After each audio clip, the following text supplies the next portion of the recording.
Bem-aventurado o homem que não anda segundo o conselho dos ímpios, nem se detém no caminho dos pecadores, nem se assenta à roda dos escarnecedores. Antes, tem o seu prazer na lei do Senhor, e na sua lei medita de dia e de noite. Pois será como a árvore plantada junto às correntes de água, e a qual não dá o seu fruto na estação própria, cujas folhas não caem, e tudo quanto faz prospera. Não são assim os ímpios? Não são semelhantes à moinha que o vento espalha? Pelo que os ímpios não subsistirão no juízo, nem os pecadores na congregação dos justos. Porque o Senhor conhece o caminho dos justos, mas o caminho dos ímpios conduz à ruína. Esse salmo, esse nosso grupo é conhecido como Segundo Coração de Deus.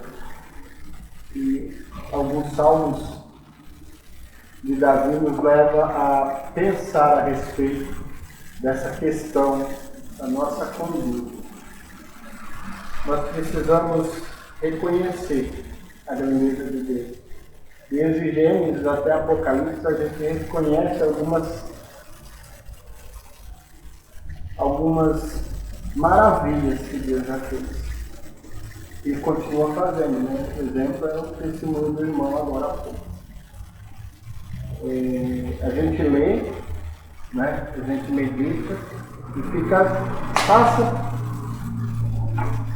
por cima como se fosse simplesmente um fato comum. Mas se a gente pensar que Deus parou o sol diante de uma oração de Josué, ele interferiu na lei do universo. O universo, o mundo, o universo é regido por leis. E Deus, ele ouviu a oração de Josué, parou a rotação da terra e do sol. E muitas outras coisas, se a gente for parar para pensar, as outras coisas que Deus também já fez. E aí Jesus vem como uma criança, passa todo um período de infância, de adolescência, de criança, se torna homem, durante 3 anos anuncia as boas novas de salvação, morre numa cruz e ressuscita. E nos dá a certeza da salvação. Maravilhoso esse Deus. Irmão Márcio, o senhor pode nos ajudar no louvor? Que você saia daqui hoje com essa certeza. O dia é cansativo, eu acho que para todos nós. Não foi do jeito que às vezes a gente programou. Mas quando você chegar na sua casa ou falar com Deus, pensa na grandeza desse Deus. É um Deus grande. E que a nossa oração, que a nossa comunhão, que a nossa fome, nossa necessidade, o nosso desejo de adorar esse Deus, de servir esse Deus, seja assim, grande como Ele é. Amém? Amém. É um privilégio, né? Estar aqui com os irmãos mais uma vez. Peço às vezes, perdão, muitas vezes não, quase nunca vem, né? Eu tinha prova para fazer hoje, mas dá para fazer amanhã, então a gente está adiando algumas coisas aí, mas às vezes eu fico imaginando, tentando vir, eu vejo as fotos assim, então, nossa, não consegui, é meio complicado, mas Deus nos ajude, abençoe a vida dos irmãos e continuem assim. Continue vindo, continue participando, continue incentivando. É importante a comunhão, é importante os irmãos estarem juntos, né? Sempre. Às vezes é um grupo, a gente pensa assim, um grupo pequeno, né? 10, 12, 15 pessoas. Mas não, para Deus é importante. Cada um dos irmãos tem uma importância fundamental para Deus. Então, continuem sempre firmes nos propósitos, não desistam fácil. Hoje nós vamos falar um pouquinho sobre um indivíduo e ele não é muito conhecido. Biblicamente falando, ele não tem assim muito destaque. Né? Por incrível que pareça, ele foi, vamos dizer assim, de uma certa forma, ele foi o chefe de Paulo. Paulo, o grande Paulo, é um dos mais destacados do Novo Testamento. Em torno de 17 livros foram escritos por Paulo. Paulo é bem conhecido, todos nós conhecemos Paulo. Todos nós já ouvimos falar, todos nós já lemos as cartas de Paulo, as viagens missionárias de Paulo. E pouco se tem ouvido falar, ou pouco nós ouvimos falar de Barnabé. Barnabé, há alguns relatos de uma memória de Tiago, foi escrito por ele. Tiago não é. Tem um livro da Bíblia que foi escrito por ele, mas ainda há algumas divergências, algumas dúvidas, então não é confirmado. Então o nome de Barnabé não é assim tão famoso, né?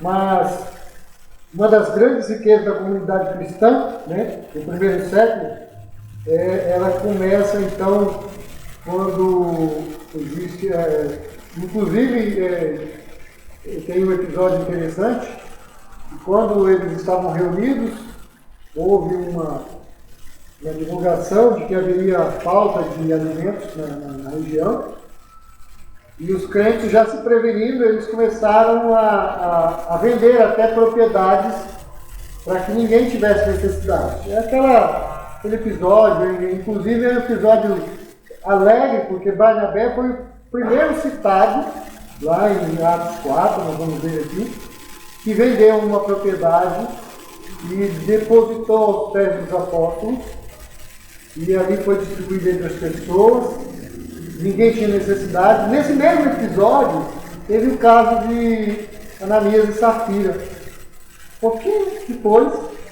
né, acontece o episódio em que eles vendem também uma propriedade e retêm uma parte do dinheiro e entregam e falam: nós vendemos por tanto e estamos entregando.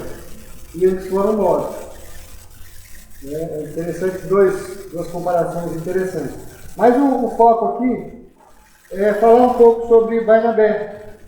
Então, naquela época, né, a comunidade cristã, lá no início do cristianismo, eles tinham uma coisa interessante, que eles olhavam as necessidades das pessoas, dos cristãos, e se eles viam que alguém estava precisando de alguma coisa, eles ajudavam.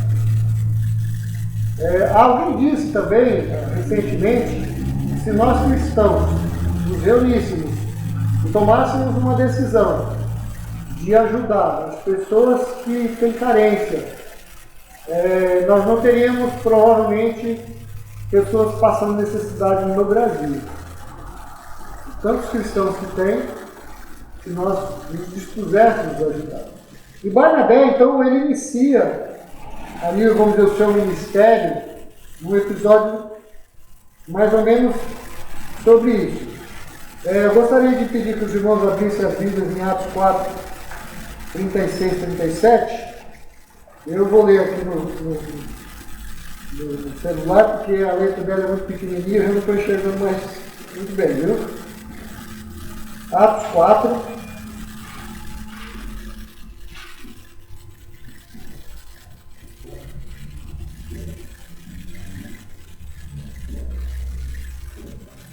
Vamos ler logo do versículo 32, que a gente entende o relato completo sobre essa questão que nós estamos falando sobre os irmãos reunidos vendendo suas propriedades.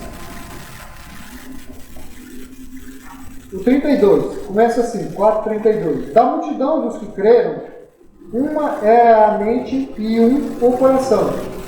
Ninguém considerava unicamente sua coisa alguma que possuísse, mas compartilhavam tudo o que tinham. Com grande poder, os apóstolos continuavam a testemunhar da ressurreição de Jesus, do Senhor Jesus, e grandiosa graça estava sobre todos eles. Não havia pessoas necessitadas entre eles, pois os que possuíam terra ou casa as vendiam, traziam o dinheiro da venda e o colocavam aos pés dos apóstolos e o distribuíam segundo a necessidade de cada um. José, um levita de Chipre, a quem os apóstolos deram o nome de Barnabé, que significa encorajador, vendeu um campo que possuía, trouxe o dinheiro e os colocou aos pés dos apóstolos. Esse é o episódio que nós dávamos assim, um papel inicial sobre a vida de Barnabé. E quem realmente foi Barnabé? Né? Como nós vimos aqui, o nome verdadeiro era José. E quando ele começou a se entrosar ali com os apóstolos, eles mudaram o nome de José e colocaram, vamos dizer assim, um apelido, Barnabé, que é encorajador. Então, Barnabé era essa pessoa que motivava as pessoas a irem à frente, motivava essas pessoas a continuarem, a se desenvolverem, a aprenderem mais. Ele era filho de pais judeus, ele era levita, era filho de Levi, mas ele nasceu numa ilha de Chipre.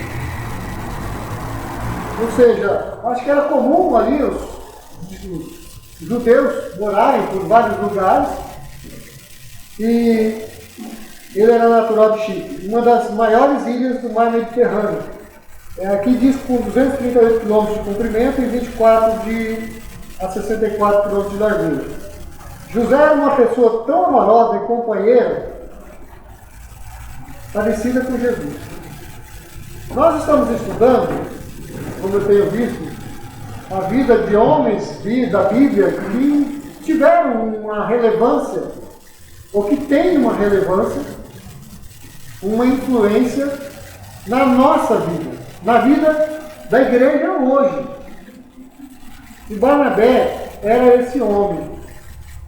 Algumas mensagens que eu ouvi, alguns textos que eu li, um dos títulos é Barnabé, um exemplo a ser seguido. Então esse vamos dizer assim, é o início aqui de quem realmente era Barnabé. Mas isso é importante, sim, para que a gente saiba qual a sua origem, né? E por que realmente é importante nós entendermos ou nós conhecermos Barnabé. Algumas características de Barnabé. Além de ser extremamente acolhedor, generoso e amigo, Barnabé também possuía outras características espirituais. E isso é realmente importante para que a gente possa observar. Lá em Atos 24, as Escrituras dão um destaque a essa virtude. Ou seja, Barnabé era um homem justo, as pessoas o amavam, respeitavam seus posicionamentos e sempre queriam ouvi-lo, porque ele acrescentava à comunidade, não apenas com palavras, mas sobretudo com atitudes de bondade.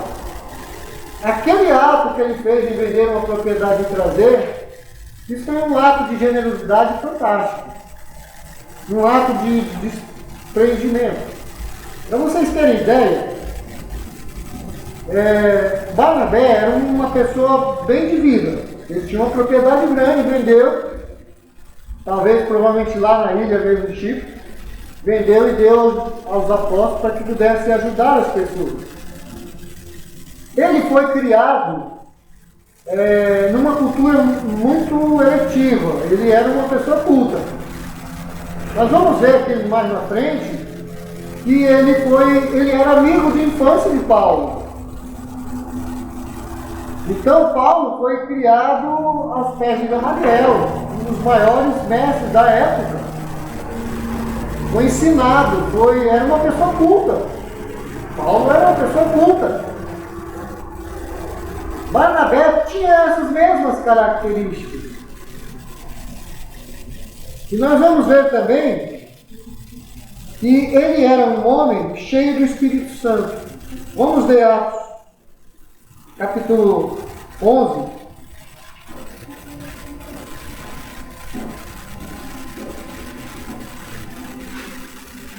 Versículo 24. 23 em diante. Vamos ler o 23. Posso ler? Pode. Tendo-se ele chegado, vendo a graça de Deus, alegrou-se e exortava a todos, a que com firmeza de coração permanecesse no Senhor. 24.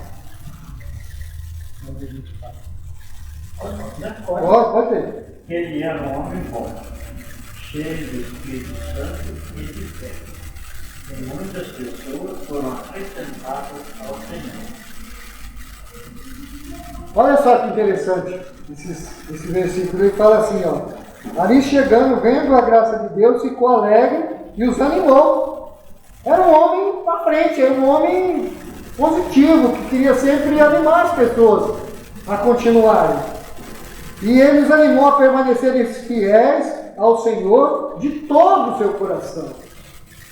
Ele era um crente realmente com uma convicção que nós precisamos pensar nisso. Será que nós temos essa convicção?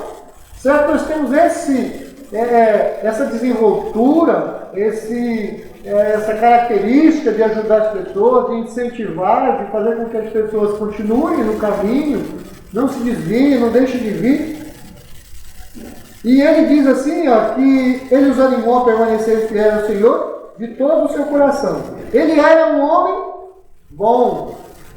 Ele é reconhecido como um homem bom, um homem generoso, um homem que as pessoas podiam ouvir, porque ele tinha palavras agradáveis das pessoas.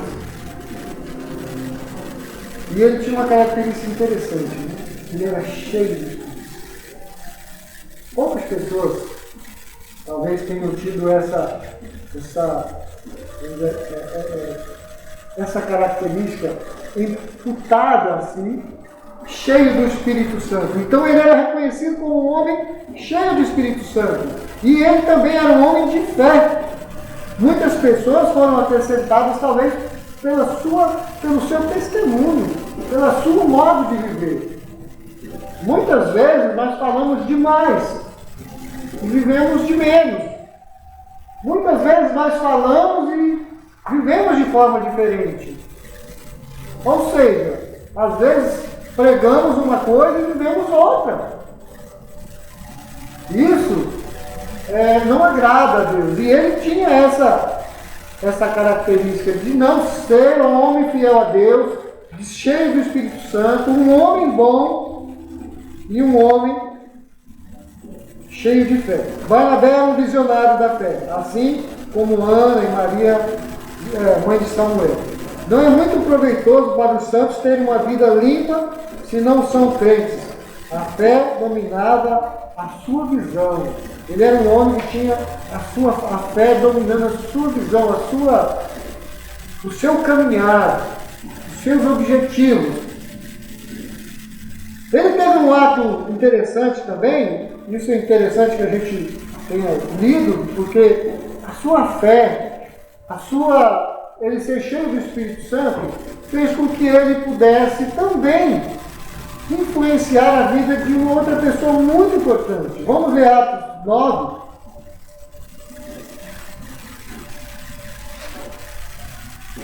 Do 26 ao 28. 6 a 28? Pode ler, os irmãos podem ler, por favor. Tendo chegado a Jerusalém, procurou juntar-se com os discípulos. Todos, porém, o temiam, não acreditando que ele fosse discípulo. Mas Barnabé, tomando-o consigo, levou aos apóstolos e contou-lhe como ele vira o Senhor no caminho, e que esse lhe falara, como em Damasco, pregava ousadamente em nome de Jesus. Estava com eles em Jerusalém, entrando e saindo, pregando ousadamente em nome do Senhor. De quem ele está falando aqui? Paulo. Olha só, nós conhecemos Paulo, um pouco nós conhecemos o Barnabé. Interessante que ele tinha uma credibilidade muito grande junto aos seus irmãos, a igreja primitiva. Barnabé tinha uma credibilidade tão grande E o fato dele ser um homem cheio do Espírito Santo, um homem de fé, naquele momento ele foi de suma importância na vida de Paulo, de Saulo. Porque Paulo era um homem, embora eles tenham crescido juntos, eles se conheciam na infância, cada um foi para um lado, cada um seguiu um caminho diferente. E Paulo tinha, vamos dizer, um trabalho que era dado a ele, que era de perseguir os cristãos. Matavam, muitos cristãos foram mortos. Não só com a sua ajuda, ou talvez participação dele, com o seu consentimento, muitas pessoas, muitos cristãos naquela época tiveram muita dificuldade. Aqueles que não morriam, sofriam algum tipo de castigo, muitos eram apedrejados, com consentimento e com ordem. Paulo. Então, quando ele tem um encontro então, com o Senhor Jesus, aqui no caminho de Damasco, que o Senhor fala com ele diretamente, e ele então se converte, e ele se arrepende, e passa tem todo aquele processo de conversão.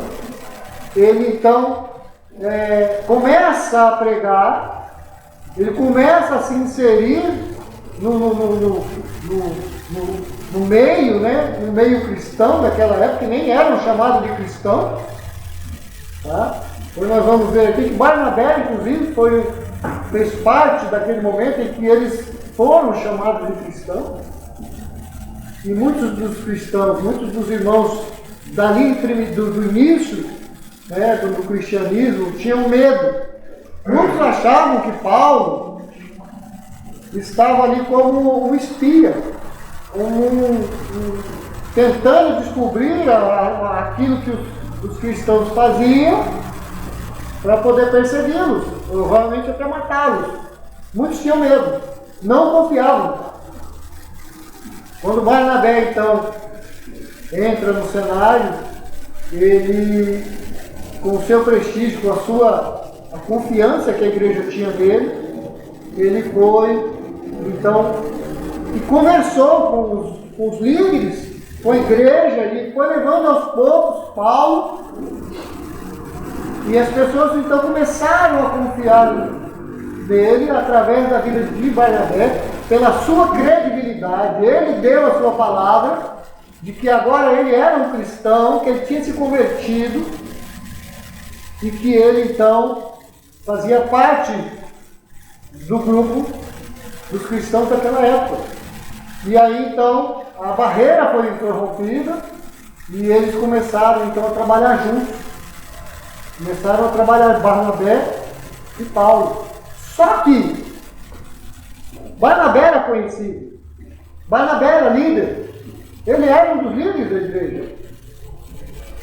Então há um período em que eles andavam juntos e que o nome, naquela época, quando as pessoas citavam alguém, por exemplo, que nós estivéssemos aqui, não que isso é relevante, mas as pessoas tinham esse costume de citar as pessoas pela importância do nome. Digamos aqui, da igreja, o mais importante, o pastor, é o pastor da igreja. Aí vem ali o diácono, vem o irmão que é da diretoria, sei lá. Não que aqui não acontece isso, graças a Deus, mas naquela época tinha isso. E Barnabé sempre é citado primeiro. Temos um episódio em que Paulo foi citado por último. Um grupo de mais ou menos 6, 7 pessoas. Então começa Barnabé, Simeão, e vai indo até chegar Paulo. Ou seja, ele não tinha importância nenhuma naquele momento. Barnabé então se destaca. E há quem diga que Barnabé influenciou tanto a vida e o ministério de Paulo, porque ele estava começando. Barnabé já era crente, já antigo, já conhecia todas as leis, né, os caminhos a seguir, e ele talvez tenha sido até o seu discipulador E por muito tempo eles caminharam juntos. A primeira viagem de Paulo, Barnabé estava junto. Então Barnabé foi aquela pessoa que o incentivou, que o ensinou talvez, que foi ali ajudando para que ele crescesse, para que ele se desenvolvesse e um dia se tornasse o Paulo que nós conhecemos. Então, quando nós falamos que Barnabé era um exemplo a ser seguido, é de fato um exemplo a ser seguido. Porque ele teve vários episódios falando sobre a vida dele, e um dos episódios interessantes que aconteceram foi que eles viviam viajando. Eles foram pastores, os dois foram pastores da mesma igreja, pastoreavam uma igreja juntos. E nessas viagens missionárias, depois de ter ensinado, de ter conduzido Paulo ali ao ministério, né, pastoral, eles tiveram uns problemas, umas dificuldades, uns desentendimentos, por causa de um indivíduo chamado Marcos. João Marcos, o nome do... né? E eles tiveram um desentendimento. João Marcos era primo, lá na Bíblia fala que ele era primo de Barnabé. E numa das viagens ele desistiu no meio do caminho, voltou, não quis mais participar. Numa outra viagem ele não queria ir. E Paulo então se irritou com esse tipo de atitude. E numa das viagens ele falou, vamos nós e Marcos vai, João Marcos vai junto. Ele falou, e Paulo falou, não vai, eu não quero. Tipo assim, se ele for, eu não vou. Já ficou irritado, birrou, não queria ir com João Marcos. Aí Barnabé, né, com toda a sua calma, toda a sua polidez, vamos dizer assim, conversando, chegaram numa conclusão. Então fala o seguinte, você vai na sua viagem com Silas e eu vou ficar aqui com João Marcos. E Paulo não estava dando uma oportunidade para João Marcos por causa de um problema que eles tiveram. E olha só, Barnabé agindo de novo, assim como ele agiu com Paulo, quando ninguém queria aceitá-lo por causa do seu histórico. Ele pega então o seu primo, vamos dizer assim, vamos pegar ali João Marcos, e ele começa a trabalhar com João Marcos. E João Marcos cresce, aprende, e depois João Marcos se torna o escritor do livro de Marcos, que nós conhecemos e que tanto bem nos faz quando nós o lemos. Se ele tivesse desistido, se ele tivesse deixado para lá, falou, então deixa João Marcos aí, nós vamos nós mesmos, já que ele não está participando. Não, ele não fez isso. Essa é uma característica de um cristão que ele vê um problema e ele transforma esse problema num grande sucesso. Ele pegou uma pessoa que estava sendo de uma certa forma rejeitada por causa das suas, vamos dizer assim, suas características, eu não queria, eu estou meio desanimado, eu vou desistir do meio, não quero participar disso, e transforma num grande homem de Deus, que todos os livros mais importantes, na realidade, nós vemos Mateus, Marcos e Lucas e João, mas na realidade é ao contrário. Marcos foi o primeiro livro escrito, antes dos outros, ele foi o primeiro, deveria estar lá no início, e se tornou um livro que hoje nos ensina tantas coisas boas. Se Barnabé tivesse desistido, ele não teria se tornado esse escritor, esse crente fiel e nos abençoado com tantas coisas boas que o livro de Marcos nos ajuda. A maioria dos cristãos relevantes aparecem de forma decisiva em momentos de crise. Foi o caso de Barnabé e Paulo em Antioquia. Os profetas da igreja anunciaram uma grande fome sobre o Império Romano. Falei isso no início. E isso fez com que eles pudessem, então, mostrar que quando nós estamos unidos, estamos preocupados uma necessidade dos nossos irmãos dentro da nossa igreja, as pessoas não têm necessidade de coisa alguma. Mas quando eles mostraram aqui um caso interessante, que é a questão da alimentação. Mas muitas vezes nós também não estamos preocupados com a vida espiritual dos nossos irmãos. E a vida espiritual dos nossos irmãos, ela é tão importante quanto o alimento material. Porque ela talvez seja até mais importante. Porque é ela que vai decidir se a pessoa vai para o céu ou não. Se você passa fome, passa necessidade, uma vez ou outra come, dá um jeito, alguém vai arrumar, alguém vai dar. Mas quando você perde o alimento espiritual, você não se alimenta, quando você não lê a Bíblia, quando você não ora, quando você não vive com Cristo de verdade, a sua vida espiritual vai definhando. Como eu estava falando com o pastor hoje, a respeito de uma outra pessoa, né, que se decepcionou e ficou decepcionado com a igreja, com os irmãos, e ao invés de buscar conhecimento, começa a se afastar. E isso faz com que ele, cada vez mais, ele fique longe de Deus. E uma hora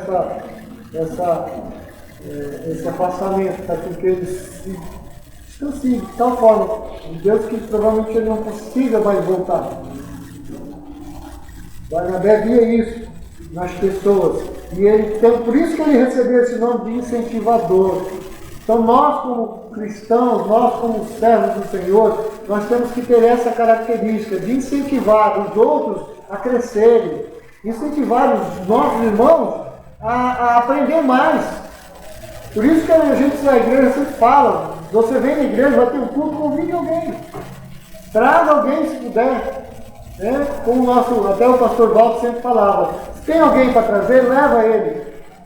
Não espera, convida, você quer ir na minha igreja? Eu vou ver. Não, eu passo aqui para te buscar. Eu levo você. Leva uma vez, 2 vezes, 3 vezes, 4 vezes, 5 vezes. Vai levando até uma hora ele fala, não precisa mais como ele falar, né? Não precisa mais vir buscar não, que eu vou sozinho. Pode deixar que eu vou na igreja sozinho.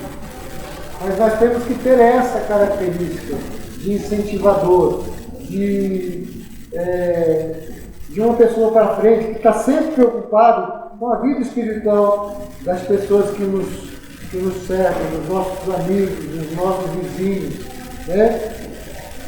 E nós poderíamos aqui falar muito sobre Barnabé, poderíamos ter uma infinidade de informações sobre a vida dele, o ministério dele, as pessoas que ele influenciou, as pessoas que ele ajudou, as igrejas que ele pastoreou. Muitas igrejas ali naquela época não tinham pastores, não tinham líderes, não tinha ninguém para liderar. Então eles ficavam um período num lugar, ficavam mais um tempo no outro. E nós vemos que o ministério dele foi tremendo. Mas só o fato dele ter influenciado tanto Marcos e Paulo, e o resultado disso é muito grande, é maravilhoso. Sabemos que Paulo escreveu, acho que em torno de 27 livros do Novo Testamento, cartas, e olha só o benefício que ele fez pelo seu trabalho de incentivar, pelo seu trabalho de orientar, pelo seu trabalho de não desistir de uma pessoa, mesmo você tendo uma ideia, poxa, aquela pessoa ali não vai. Não, ele era um homem de fé, ele era um homem cheio do Espírito Santo. E isso fazia com que ele tivesse uma visão que muitos não tinham. Ele via onde ninguém via. Uma capacidade, alguém que poderia se tornar uma grande pessoa. E ao longo da sua vida como discípulo, como eu disse, ele tinha um nome mais importante na época que Paulo, e exatamente num período, começa então a diminuir a sua influência, e o seu nome começa a não aparecer menos, e de repente o nome de Barnabé deixa de aparecer nas escrituras, e começa então o ministério de Paulo. E aí Paulo começa a aparecer em todos os cantos do Novo Testamento, em todos os momentos. É Paulo, então, que se destaca, mas é se destacar de Paulo. Tem toda uma história linda, trabalhada por Barnabé. Então, Barnabé é realmente uma pessoa, um exemplo a ser seguido. Que nós possamos, então, ter essas características de Barnabé. Vamos estudar mais, ver mais sobre isso. Leiam, pegam lá Barnabé na Bíblia, no Google tem Barnabé na Bíblia, e vamos seguir, para vocês perceberem quanto a vida de Barnabé foi benéfica na nossa vida hoje. Que Deus abençoe aqui os irmãos, que Deus tenha falado dos nossos corações. Amém. Obrigado. Soberano Deus, eterno Pai, em nome de Jesus, nós aprendemos que nós devemos ser incentivadores. Ó Deus, cada um de nós temos potencial para incentivar, ó Deus, aqueles que estão em volta de nós, seja um amigo, seja um parente, seja um filho, até mesmo, ó Deus, nossos pais, nossos irmãos de sangue. Ó Deus, nós temos esse potencial, porque o Espírito Santo do Senhor nos equipou, nos preparou, ó Deus, para sermos instrumentos na mão dele. E assim, ó Deus, cada um dos meus irmãos, ó Deus, com essa lição dessa noite, possamos incentivar, ó Deus, todos aqueles que precisam vir para a Tua presença, para ouvir a Tua palavra, que nós sejamos instrumentos nas Tuas mãos, Deus amado. Mas os Teus filhos também, todos nós temos esse momento de agradecimento. Queremos Te agradecer por essa semana vencida. Hoje é sexta-feira, nós vencemos. E se nós vencemos, ó Deus, é porque o Senhor permitiu, o Senhor nos deu a vitória. Porque a vitória pertence ao Senhor e o Senhor dá a quem quer. Por isso que nós somos vitoriosos. Muito obrigado por essa vitória. Vitória na semana de trabalho, vitória sobre um problema, vitória sobre uma enfermidade, como nós ouvimos o testemunho do Roberto agora há pouco, ó Deus, que estava com dores e o Senhor curou, o Senhor tirou o peso das dores que estava sobre a vida dele. E assim, ó Deus, temos irmãos que também estão padecendo com as suas dores, com as suas enfermidades. Nós cremos no Deus de milagres. E nós cremos, ó Deus, que nas mãos do Senhor está a cura. E nós rogamos a Ti, ó Deus, que o Senhor cure os Teus filhos que estão com enfermidades. Quer sejam os meus irmãos aqui, ou até mesmo um ente querido, um amigo, ou um vizinho, ou até mesmo dentro do seu próprio lar, exista uma questão de enfermidade. O Senhor é poderoso para curar e restaurar para a glória do Teu nome. Amém. Colocamos também nas Tuas mãos os nossos filhos. Ó Deus, até aqui o Senhor os ajudou, os livrou de todo mal. Obrigado, Deus, porque o Senhor tem sido bondoso, o Senhor tem sido misericordioso. Ó Deus, que o Espírito Santo do Senhor, nesse final de dia, ó Deus, venha consolar os nossos corações. Ó Deus, tem irmãos como que perderam os seus entes queridos, ou melhor, os seus entes queridos foram recolhidos.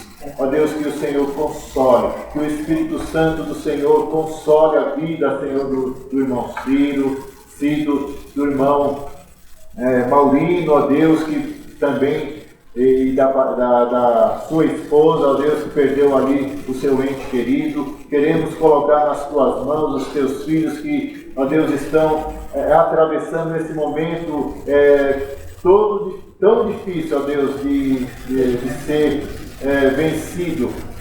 Se o Senhor não ajudar, ó Deus, se o Senhor não capacitar, se o Teu Santo Espírito não trazer o consolo e o refrigério, ó Deus, certamente nós não conseguiremos. Então, ó Deus, nesse momento eu entrego nas Tuas mãos a vida dos meus irmãos, ó Deus, que nesse momento estão sofrendo, ó Deus, o Sérgio, ó Deus, o Mateus, que o Senhor abençoe, trazendo consolo, refrigério, para a glória e louvor do Teu nome. Existem outros, ó Deus, que estão enfermos.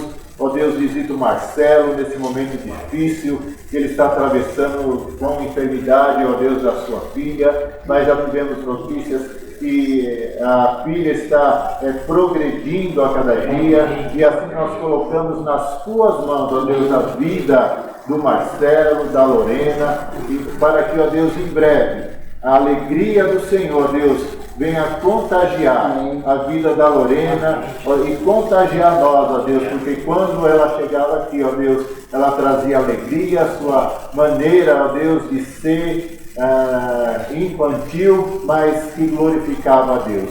Por isso nós te louvamos, ó Deus, pela vida da Lorena, pela recuperação dela. Obrigado pela vida de cada um dos meus irmãos, ó Deus, o Genilson, o Márcio, o Tércio, ó Deus, que o Senhor abençoe os teus filhos, o Cido, ó Deus, o Sérgio, o Marcinho, o irmão Natan, o Paulo, e também, ó Deus, o irmão Josué Sena, que o Senhor continue abençoando a vida dele, ó Deus, o Ismael, o Ronaldo, ó Deus, o Roberto, o Ezequias, o irmão José, ó Deus, a minha vida, ó Deus, que o Senhor tenha misericórdia de nós. E se eu esqueci de alguém, ó Senhor, o Senhor nunca esquece. O Senhor não dormita, o Senhor não tem amnésia. O Senhor conhece a cada um de nós e nos chama pelo nome. Muito obrigado, ó Deus. Muito obrigado porque o Senhor tem nos abençoado. E assim, ó Deus, nós glorificamos, bendizemos o teu nome. Que a graça do nosso Senhor e Salvador Jesus Cristo, o amor do nosso Deus e Pai e as consolações do Espírito Santo de Deus esteja com esse grupo de homens, fortalecendo, animando e dando a eles as vitórias que eles estão precisando para continuar, Deus, motivados diante da tua presença. Em nome de Jesus. Amém. Amém.